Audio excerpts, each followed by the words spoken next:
Study IQ IAS, अब तैयारी हुई अफोर्डेबल।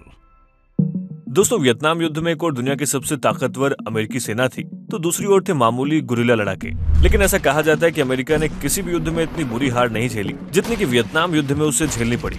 जाहिर इसके कई रीजन रहे होंगे, पर गुरिल्लास से हारने में सबसे बड़ा रोल सुरंगों के जाल ने भी प्ले किया था। और इसका एक अच्छा एग्जाम्पल है जय वियतनाम के साइगोन रीजन। यहाँ अमेरिकी सेना ने 1500 एकड़ की जमीन पर 4500 सैनिकों को रहने के लिए मिलिट्री बेस बनाया, लेकिन उन्हें इस बात का जरा भी अंदाजा नहीं था कि वियतनाम के गुरिल्ला सोल्जर्स ने यहाँ पे टनल्स का एक सीक्रेट जाल बिछाया हुआ है। ऐसे में जब अमेरिकन मिलिट्री बेस पर उन्होंने अचानक से अटैक किया तो अमेरिका संभल ही नहीं पाया, और इस हमले में न सिर्फ बहुत सारे अमेरिकी सोल्जर्स मारे गए, बल्कि यूएस एयरफोर्स को बॉम्बिंग करके पूरे बेस को ही बर्बाद करना पड़ा, जो कि वियतनाम के लिए एक बड़ी जीत थी। दोस्तों, अमेरिका के पास हर तरह के हथियार मौजूद थे, लेकिन वियतनाम के लड़ाकों ने सुरंग की मदद से न सिर्फ अमेरिका को सालों तक परेशान किया, बल्कि अमेरिका को इतिहास की सबसे बड़ी हार का मुंह भी दिखाया। दरअसल आज इस टनल वॉर का जिक्र हम इसलिए कर रहे हैं क्योंकि सितंबर 2023 को retired lieutenant general HS Panag का एक आर्टिकल अलग अलग न्यूज वेबसाइट पर पब्लिश हुआ।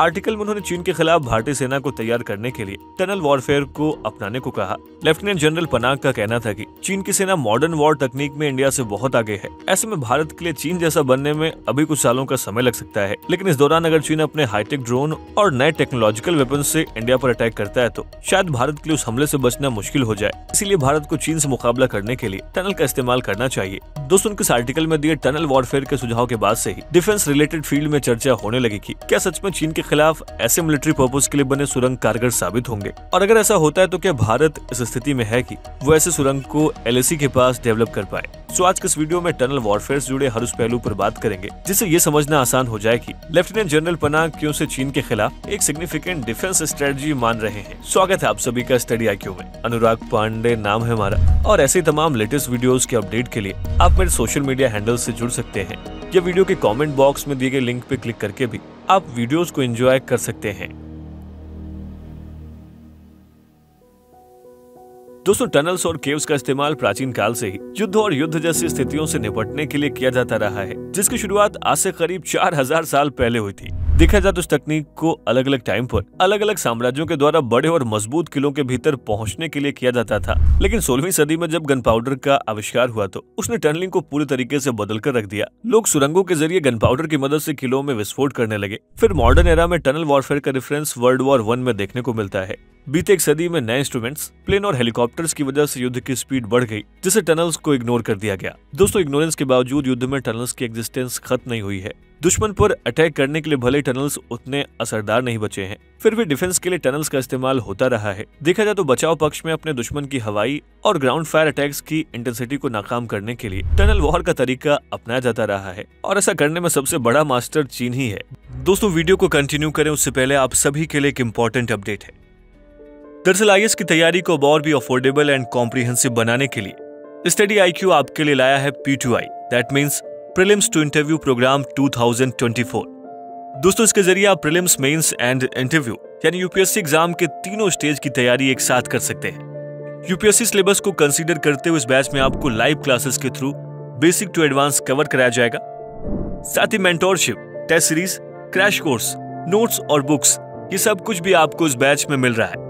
IAS live prelims to interview 2024 batch को अगर आप ज्वाइन करना चाहते हैं और आप अनुराग लाइव कूपन कोड का इस्तेमाल करते हैं तो इस बैच की टोटल फीस 45,000 की बजाय आप इसे 29,999 का अवेल कर सकते हैं। इस बैच से रिलेटेड अधिक जानकारी के लिए आप स्क्रीन पर दिए गए नंबर पर कॉल कर सकते हैं, या फिर वीडियो के डिस्क्रिप्शन बॉक्स में दिए गए कोर्स से रिलेटेड PDF को भी डाउनलोड कर सकते हैं।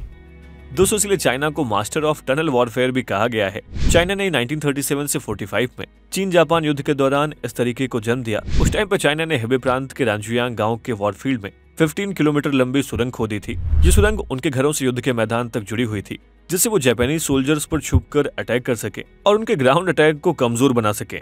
जापान को जब इस टनल वॉरफेयर से नुकसान होने लगा, फिर उसने भी चीन की इस युद्ध कला को अडॉप्ट कर लिया, और जापान ने इसका इस्तेमाल पैसिफिक सी के वॉर ऑफ आइलैंड में किया। दोस्तों, ये वही आइलैंड्स थे जिसे अमेरिका ने बहुत ही मेहनत से अपने कब्जे में लिया था, लेकिन जापान ने अमेरिकी सेना को खूब परेशान किया, जो कि टनल वॉरफेयर का एक और बड़ा एग्जाम्पल है। फिर इसके बाद 1950 से 53 के कोरिया युद्ध में जब उत्तरी कोरिया और चीन की सेनाएं एक साथ लड़ रही थी तो उन्होंने अमेरिका के हवाई और तोप हमलों से बचने के लिए माउंटेन रीजन्स में अंडरग्राउंड बेस बनाए। दूसरे टनल्स इतने इंटेंसिवली इस्तेमाल किए गए थे कि हर एक मील जमीनी मोर्चे के लिए 2 मील लंबी सुरंग बनाई गई थी, जिसकी टोटल लेंथ 300 मील की थी। ऐसा ही कुछ वियतनाम युद्ध में भी हुआ था, जिसकी चर्चा हम आपसे शुरुआत में कर चुके हैं। और इतिहास में अफगानिस्तान में भी ऐसे हमले देखे गए हैं जो सुरंगों की मदद से किए गए। यहाँ पर सभी ऐतिहासिक उदाहरणों को देने का मतलब ये था कि कैसे टनल वॉरफेयर को दुनिया के कई बड़े युद्धों में इस्तेमाल किया गया। लेकिन अब सवाल ये उठता है कि आखिर इसे चीन के खिलाफ भारत को इस्तेमाल करने के लिए क्यों कहा जा रहा है। आइए इसको भी समझ लेते हैं।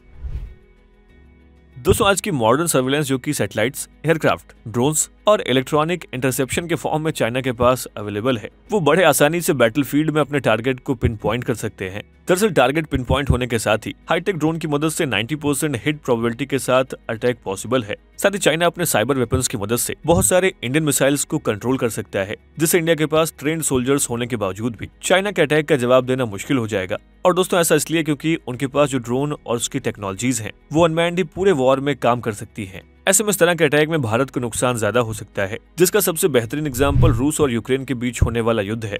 आप देख सकते हैं कि कैसे अमेरिका की हाईटेक ड्रोन की मदद से यूक्रेन जैसा छोटा देश रशिया को पीछे धकेलने में कामयाब हो रहा है। ऐसे में भारत और चीन के मिलिट्री डिफरेंसेस अधिकतर मॉडर्न वॉर इक्विपमेंट वाले डोमेन में ही है, जिसमें साइबर, इलेक्ट्रॉनिक वॉरफेयर, ड्रोन्स और सैटेलाइट्स की क्वालिटी और क्वांटिटी जैसे फैक्टर्स शामिल हैं। दोस्तों, इस डोमेन में आज चाइना बिना किसी डाउट के भारत से आगे है। फिर जब तक भारत इस जरूरी गैप को फिल करने में सफल होता है, तब तक सालों का वक्त लग सकता है। और इसीलिए एक्सपर्ट्स चीन के खिलाफ बिगड़ते रिश्तों को ध्यान में रखते हुए भारत को अपनी एक्टिव डिफेंसिव स्ट्रेटजी पर काम करने की सलाह दे रहे हैं, जिससे इंडिया किसी भी तरह के चाइनीज अटैक का सामना कर सके, साथ ही उससे भी पीछे न हटना पड़े। देखा जाए तो ऐसे एनवायरनमेंट में वेल प्रोटेक्टेड डिफेंसेस और अंडरग्राउंड लॉजिस्टिकल इंस्टॉलेशंस चाइना की सुपीरियरिटी को कम करने में बड़ा रोल प्ले कर सकते हैं, जिसके लिए टनलिंग यानी कि जरूरी और खुफिया सुरंगें बनाना एक कॉस्ट इफेक्टिव तरीका हो सकता है। दोस्तों, अगर आप एलएसी पर भारत और चीन की सेना की पोजीशनिंग को देखेंगे तो आपको पता चलेगा कि चाइना की सेना को पहाड़ों की ऊंचाइयों का फायदा मिला हुआ है, यानी कि वो कई जगहों पर इंडियन आर्मी से ऊपर पहाड़ों पर अपना बेस बनाए हुए हैं। ऐसे में एक और जहां भारत के पास प्रेसिजन गाइडेड म्यूनिशन यानी कि सटीक निशाना लगाने वाले न्यू एज टेक्नोलॉजिकल वेपन नहीं है, वहीं उसके साथ ही भारत रिवर्स स्लोपर भी है, जिसके चलते वो चीन की सेना के सामने पूरे तरीके से एक्सपोज्ड है। और युद्ध की स्थिति में ऐसे एक्सपोज्ड सिचुएशन में ऊपर की ओर बिना क्लियर टारगेट के निशाना लगाने के लिए भी मजबूर है। साथ ही सालों से भारतीय सेना के डिफेंस में भी कोई खास बदलाव नहीं आया है। ऐसे में किसी भी ग्राउंड या air based precision guided munition जैसे कि ड्रोन का इस्तेमाल करके बिना किसी क्लोज कॉम्बैट का पार्ट बने भी चाइना की आर्मी इंडियन आर्मी के डिफेंस को तोड़ सकती है। ऐसे में जरूरी है कि इंडिया भी अपने डिफेंसिव अप्रोच में बदलाव लाए। आज परमानेंट डिफेंस के लिए टनल वॉरफेयर को चीन के खिलाफ अपनाना भारत की जरूरत बन गई है, जिससे बड़ी आसानी से logistical installations, command post, communication centres और एयर एसेट्स को सिक्योर किया जा सके।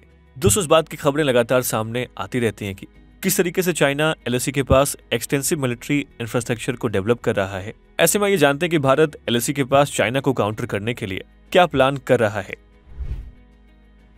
दोस्तों, बीते कुछ सालों में भारत ने तेजी से चाइना बॉर्डर के पास इंफ्रास्ट्रक्चर को बेहतर किया है, जिसमें कई ऐसी सुरंगें भी बनाई गई हैं, जिससे बॉर्डर के पास सेना के मूवमेंट में तेजी आई है। साथ ही देश में जोजिला और शिंकुला टनल बनने का काम चल रहा है। साथ ही अरुणाचल में बन रही दुनिया की सबसे बड़ी सुरंग पर भी काम जारी है, जिससे तवांग जैसे वॉर फ्रंट पर 12 महीनों के लिए सेना के लिए कनेक्टिविटी बनी रहेगी। दोस्तों, एलएसी के पास हो रहे नए इंफ्रा डेवलपमेंट का मकसद यही है कि 12 महीने इंडियन आर्मी के लिए बॉर्डर से कनेक्टिविटी बनी रहे, जिससे किसी भी वॉर लाइक सिचुएशन में सेनाओं को कम समय में ही जरूरी जगह पर पहुंचाया जा सके। केंद्र सरकार पाकिस्तान और चीन सीमा को सुरक्षित बनाने के लिए हिमालय के पहाड़ों में सुरंगों का जाल बिछाने के एम्बिशियस प्लान पर काम कर रही है, जिसके तहत जम्मू कश्मीर, लेह लद्दाख, हिमाचल प्रदेश और उत्तराखंड सहित नॉर्थ ईस्ट के राज्यों में ईयर 2026 तक 271 किलोमीटर लंबी ऑल वेदर टनल्स का कंस्ट्रक्शन किया जाएगा।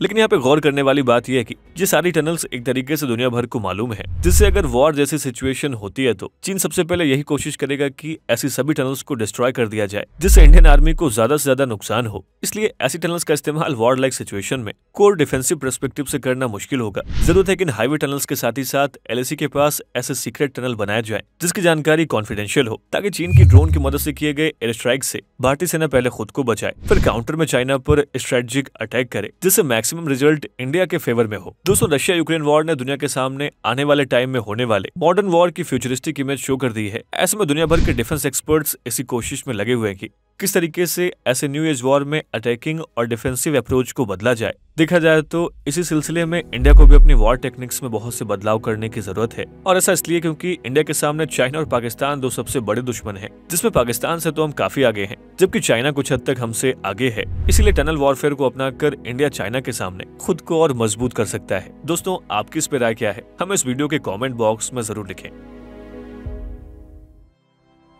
स्टडी IQ IAS, अब तैयारी हुई अफोर्डेबल।